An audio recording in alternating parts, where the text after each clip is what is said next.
ছড়াও। পড়েন আমিন। এই জুমার মাধ্যমে বিগত সপ্তাহের গুনাহগুলোকে ছড়িয়ে আপনার নিষ্পাপ করে দেয় কে? আর রমজানের মাধ্যমে বিগত 1 বছরের গুনাহ মাফ করে দেয় কে? এজন্য বিশ্বনবী রমাদান আল মুবারাক আসার 2 মাস আগ থেকেই নিজেকে প্রিপেয়ার করতেন, প্রস্তুত করতেন। রজব থেকেই তিনি দোয়া করতেন, আল্লাহুম্মা বারিক লানা ফি রজব ওয়া শাবান ওয়া বাল্লিগনা রমাদান। আল্লাহ তুমি রজব শাবানে বরকত দাও, রমজান মাস আমাদেরকে পৌঁছিয়ে দাও। পড়েন আমিন।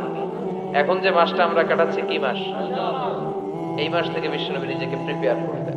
আর শাবান মাসে বিশ্বনবী সবচেয়ে বেশি নফল রোজা রাখতেন।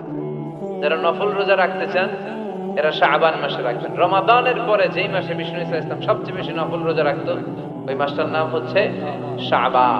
বেশি বেশি নফল রোজা রাখবেন তো? আল্লাহ তুমি কবুল করো। এই জুমার দিনের মর্যাদাটা আল্লাহ তাআলা সর্বপ্রথম ইহুদিদের দিতে চেয়েছে। কাদেরকে? কথা বলেন। ওরা এটা নেয় নাই। ওরা নিজেদের জন্য শনিবারকে ওদের অ্যাসেম্বলি ডে বানিয়েছে। ওরা বলেছে না, আমরা শনিবারে ইবাদত করব। এই দিনটা আল্লাহ তাআলা নাসারাদেরকে দিতে চেয়েছে, তারাও নেয় নাই। তারা রবিবারকে তাদের ইবাদতের দিন হিসেবে চুজ করেছে। অবশেষে আল্লাহ তাআলা আমাদেরকে এই দিনটা দিতে চাইলেন, আমরা কোনো কথা ছাড়াই গ্রহণ করলাম আর ধন্য হয়ে গেলাম।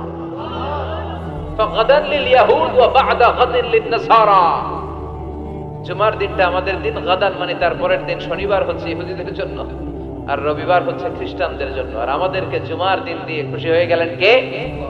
আবার বিশ্বনবী বললেন জুমার দিনটা এমন দিন, এই দিনে আল্লাহর পক্ষ থেকে বিশেষ ফেরেশতারা মসজিদের সবগুলো দরজার মধ্যে দাঁড়িয়ে যায় এবং জুমার নামাজের আগ দিয়ে খতিব সাহেব আসার আগ পর্যন্ত লিখতে বসে যায় কে কে মসজিদে ঢুকে নামগুলো তারা কাউন্ট করে, এন্ট্রি করে।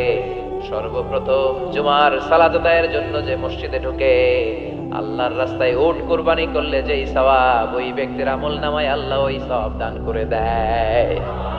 সর্বপ্রথম জুমার দিন যে মসজিদে ঢুকে ফালাহুল বুদনা, তার জন্য থাকে একটা উট কুরবানির সওয়াব।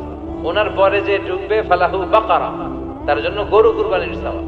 3 নম্বরে যে ঢুকবে ফালাহুল কাবশা, তার জন্য ছাগল কুরবানির সওয়াব।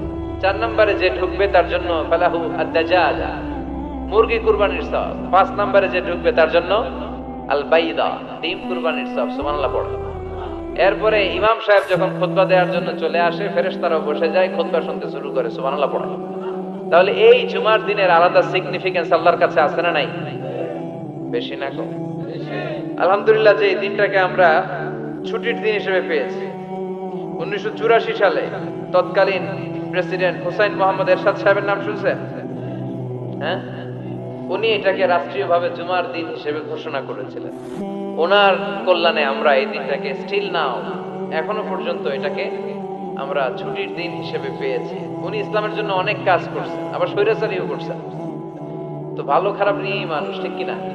খারাপটা আর আমরা না বলি। আল্লাহ তোমার এই বান্দার এই ভালো কাজটাকে তুমি কবুল করো। পৃথিবীর অনেক মুসলিম দেশেও এই শুক্রবারকে, এই জুমাবারকে তারা ছুটির দিন রাখতে পারে না। ইভেন মালয়েশিয়া, ইসলামের জন্য তারা অনেক কাজ করে, কিন্তু তাদের সাপ্তাহিক ছুটির দিন হচ্ছে রবিবার। সানডেতে তারা উইকেন্ড পালন করে। এর কারণ অনেক খ্রিস্টান দেশের সাথে ওদের ফিনান্সিয়াল এন্ড কমার্শিয়াল ট্রানজাকশন হয়। শুক্রবারে যদি এই কাজ করে, জুমার দিনে যদি এই কাজ করে, আর রবিবারে যদি তারা করতে না পারে, তাহলে একদিন তারা পিছিয়ে যায়। এই ফিনান্সিয়াল ট্রানজাকশনকে ঠিক রাখার জন্য রবিবারে মালয়েশিয়াতে ছুটির দিন হিসেবে ঘোষণা দিয়েছে। কিন্তু বাংলাদেশে সাপ্তাহিক ছুটির দিন কোনটা? খুশি না বেজার? চিল্লায় পড়ে আলহামদুলিল্লাহ।